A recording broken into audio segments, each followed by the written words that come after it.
Bismillahirrahmanirrahim. Assalamualaikum warahmatullahi wabarakatuh. Bismillahi walhamdulillahi amma ba'du. Hadirin, perkenalkan nama saya Muhammad Hanafi, santri Pondok Pesantren Al-Ikhwan Pekanbaru, akan bercerita tentang Isra dan Mi'raj Nabi Muhammad sallallahu alaihi wasallam. Hadirin yang saya banggakan, setelah Rasulullah sallallahu alaihi wasallam selesai menghadapi berbagai cobaan dan fitnah dari kelompok kafir Quraisy, tepatnya pada tanggal 27 Rajab tahun 10 kenabian, beliau mendapatkan perintah melaksanakan Isra mulai dari Masjidil Haram Mekah menuju Masjidil Aqsa Palestina dengan menggunakan burak, sambil menyaksikan kejadian-kejadian yang belum pernah beliau saksikan sebelumnya dan akan menjadi perumpamaan nanti bagi umat-umatnya. Ketika Rasulullah SAW telah menghadapi Isra bersama Jibril, di tengah perjalanan beliau mencium bau harum yang sangat menyengat. Lantas beliau bertanya kepada Jibril, "Wahai Jibril, bau harum apa ini?" "Ini adalah bau harum dari Siti Masyidah ya Rasulullah." Beliau adalah salah satu pembantu Raja Fir'aun.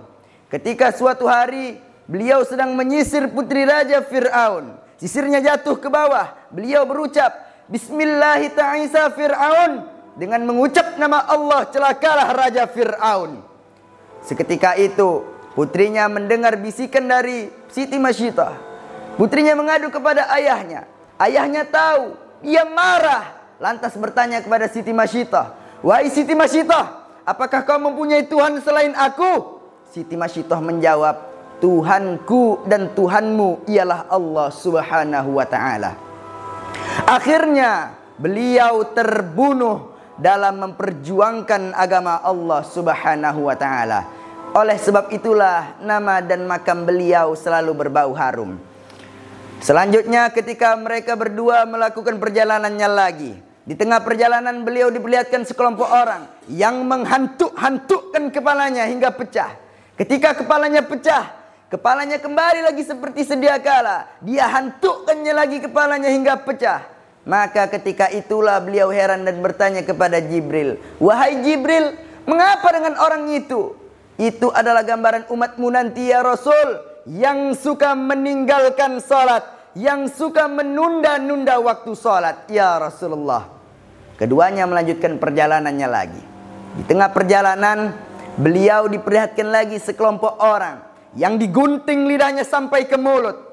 Ketika itu beliau heran lagi dan bertanya kepada Jibril, "Wahai Jibril, mengapa lagi dengan orang itu ya Jibril?" Jibril menjawab, "Itu adalah gambaran umatmu nanti ya Rasul, yang suka menyebarkan kebaikan kepada manusia tapi dirinya sendiri tak melakukannya. Atamuruna an-nasa bil birri wa tansawna anfusakum." Apakah kalian menyeru berbuat baik kepada manusia sedangkan diri kalian sendiri lupa?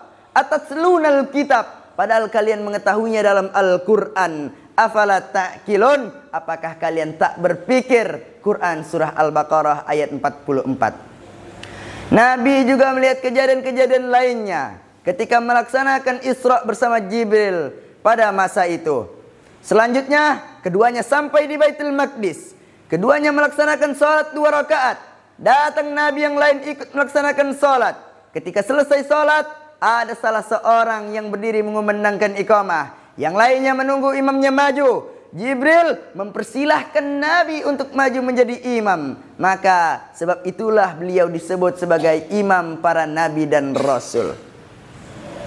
Setelah itu Nabi kembali lagi ke atas. Di langit pertama berjumpa dengan Nabi Adam. Di langit kedua berjumpa dengan Nabi Isa. Di langit ketiga berjumpa dengan Nabi Yusuf. Di langit keempat berjumpa dengan Nabi Idris. Di langit kelima berjumpa dengan Nabi Harun. Di langit keenam berjumpa dengan Nabi Musa. Dan di langit ketujuh beliau berjumpa dengan Nabi Ibrahim alaihi salam.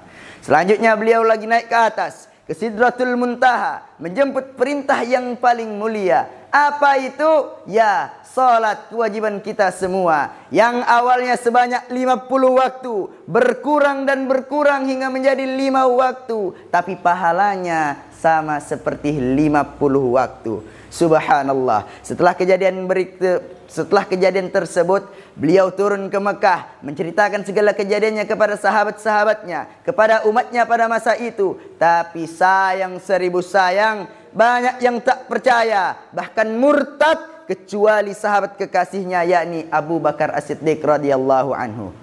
Hadirin yang berbahagia, dari cerita tersebut bisa kita ambil sebagai bukti keimanan kita semua kepada Allah Subhanahu wa taala dan Rasulnya, dan semua kita menjadi orang-orang yang istiqamah dalam melaksanakan kewajiban kita. Amin amin ya rabbal alamin. Aqulu qouli hadza wallahu muwaffiq ila aqwamit thariq. Assalamualaikum warahmatullahi wabarakatuh.